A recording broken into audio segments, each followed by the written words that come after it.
એક મિનિટની અંદર સમજીએ દિલ્હીમાં જે શરાબ ગોટાળો થયો અને અરવિંદ કેજરીવાલ હાલ જે એરેસ્ટ થયેલા છે એમાં ખરેખર ભ્રષ્ટાચાર કોણે કરેલો છે. એક મિનિટની અંદર સમજીએ. પી શરદચંદ્ર રેડ્ડી, ઓરોબિંદો ફાર્મા લિમિટેડ કંપનીના ડિરેક્ટર, ઘણા સમયથી શરાબ ગોટાળાની અંદર જેલમાં હતા.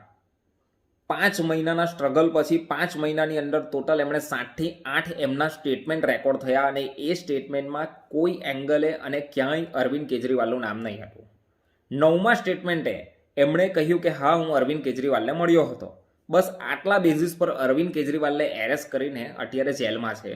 અરવિંદ કેજરીવાલના ઘરે રેડ પાડવામાં આવી, 73,000 રૂપિયા મળ્યા.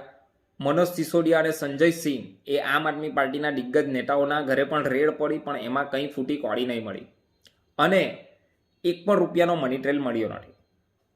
ઉલટું 5 મહિના પછી જેલની બહાર નીકળ્યા પછી અને અરવિંદ કેજરીવાલની અગેન્સ્ટમાં બયાન આપ્યા પછી એમણે ટોટલ 52 કરોડ રૂપિયા ભાજપ સરકારને ઇલેક્ટોરલ બોન્ડ હસ્તક દાન કર્યું. એટલે ખરેખરમાં કોણ ગુનેગાર છે એ આ 1 મિનિટના ડેટા પરથી તમારે નક્કી કરવાનું છે. જય હિન્દ.